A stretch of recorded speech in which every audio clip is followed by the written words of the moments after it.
C'est comme je dirais ceci. Vous avez un enfant qui joue sur une autoroute. Et si vous l'aimez, vous allez lui dire, Junior, quitte sur l'autoroute. Non. Si vous dites Junior ne comprend pas, si vous l'aimez et que c'est votre enfant, vous irez les tirer de force. S'il refuse, vous le chicoterez pour lui dire que le danger que tu cours est grave, mais tu l'ignores. Voilà, c'est donc ce que vous avez fait. C'est un exemple. En quoi ont consisté vos grimaces et vos intimidations? C'était d'abord en parole. Et cela n'a pas suffi pour convaincre. C'était quel genre de parole? Madame, tu cours un grand danger, mais que toi tu ignores. Parce que tu n'es pas venu donner la vie pour répartir cadavre. Pour une déchirure toute simple qu'on peut réparer en quelques minutes, mais qui refuse. Vous n'avez porté aucun coup à la dame? Si, je le fais. Oui. Je l'ai fait. À l'aide de quoi? À l'aide de mes mains et les pinces s'esquiver mais pas donner, parce que je sais que les pinces c'est pas un instrument avec lequel on peut taper. Si vous visualisez ce qui se passe, je suis en train de grimacer mais pas taper, si vous êtes vraiment très éveillé. Vous avez donné des coups. Saviez-vous que ces coups pouvaient porter des douleurs ou des traumatismes? Ça ne le pouvait pas, parce que je sais avec quelle qu'est-ce que je dirais, intensité. Je sais quand je vais faire mal, quelle intensité utiliser, et quand je vais faire peur, quelle intensité utiliser. C'est que je voulais faire. Attendez, vous avez donné des coups, mais avec l'intention, c'était avec quelle intention, avec ces coups que vous avez donné? De persuader parturiente à accepter ma proposition afin de sauver sa vie. Je n'avais pas d'autre choix après avoir épuisé tous les autres moyens devant une femme qui est congolaise. Que les coups ici, ce n'est pas par rapport à ce qu'elle a fait, mais les coups ont été portés pour sauver cette vie-là, dont la concernée ignorait le danger qu'elle courait. Je ne sais pas. Ne reconnaissez-vous pas que votre comportement a davantage traumatisé la victime? Je ne pense pas. Si ça l'aurait traumatisé, elle ne se serait pas en sortie indemne après qu'elle m'ait permis de travailler. C'est vous qui avez autorisé qu'elle oui, ça pour me protéger moi en cas de non-collaboration jusqu'à la fin. Les faites-vous souvent? Arriver. Les faites-vous souvent? Non. Ça c'était la première fois? Bien sûr, c'est un cas spécial. Après les paroles, je vous assure que je suis passé aux actes parce que j'étais devant un état de nécessité, mais que mon accouché ne comprenait pas. Et je ne pouvais pas encaisser un de ces maternels, alors que par le moyen utilisé, je pouvais la sauver. La preuve est que, je voudrais dire ceci, jugez-moi pour les résultats et non peut-être pour les moyens. Les moyens peuvent sembler être malveillants, mais la fin a été très positive. Oui, alors ce sont ces moyens que nous pouvons connaître, hein, les moyens que vous avez utilisés. Je ne les ignore pas, je les ai reconnus, que j'ai procédé par l'intimidation, par la contrainte. Sans résultat, je suis allé jusqu'à la contrainte physique. Je reconnais. Parce que ce que vous voyez circuler là, la stagiaire qui a filmé, je ne la connais pas parce que je ne regardais pas derrière, mais bien sûr devant. Au lieu de me remettre ma vidéo pour aller donner le preuve au cas où il y aurait eu un danger à ma hiérarchie, elle a disparu dans la nature. Et après, je constaterai que il y a une petite partie d'une intégralité de la vidéo qui a été coupée, qui a été triquée de manière à me faire porter la responsabilité que je voulais faire du mal à mon accouché. Et j'ai intimé l'ordre qu'on filme pour gagner quoi? Moi, je suis médecin.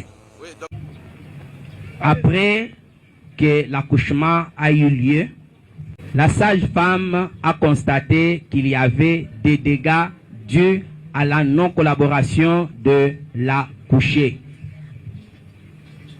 Et quand elle a essayé d'intervenir, premièrement en administrant l'oxytocin, qui est l'hormone nécessaire après l'accouchement, contribuant à l'arrêt de l'hémorragie naturelle. Je vais d'abord dire une hémorragie physiologique. La dame n'avait pas accepté. Et ça, c'était déjà une erreur grave de la part de la dame. Là-bas où l'accouché ne veut pas qu'on puisse l'aider pour suivre les soins qu'il avait déjà commencer. Sur ce, je lui expliquerai le bien fondé de la poursuite de ses soins et le danger pourri en cas de refus. Il y avait refus de collaboration. Je fais ce qui se fait normalement. C'est quoi ce qui se fait normalement? C'est essayer de collaborer avec l'accouché et en cas de refus, lui expliquer le danger qu'elle court en refusant ce qu'on veut faire et lui montrer combien cela n'est pas traumatique si parfois elle a peur qu'elle comprenne que ça ne va rien lui faire. Je lui ai expliqué que tu vois ça va me permettre de visualiser d'où vient l'hémorragie. La dame me dira, Libende wane kokota na nzoto na ngai te. Je lui ai dit, un gros bébé vient de franchir cette voie. Libende, c'est un petit rien, bien limé, c'est pas tranchant, comme le ministère l'a dit. Là, elle a refusé. J'ai dit, ok, pas de quoi. Est-ce que tu peux permettre qu'à la place de l'écarter, j'utilise mes deux doigts, bien que cela ne me permettra pas, mais pour ne pas te faire mal, la dame dira oui. Or, ça, c'est un danger que moi, j'ai couru. Parce que là, à l'intérieur, quand vous suturez, vous risquez de vous piquer vous-même. Je le fais. Alors, le col utérin, d'où venait l'hémorragie, est un organe interne. Je ne peux pas aller le suturer si je ne le rapproche pas à la portée de ma vie.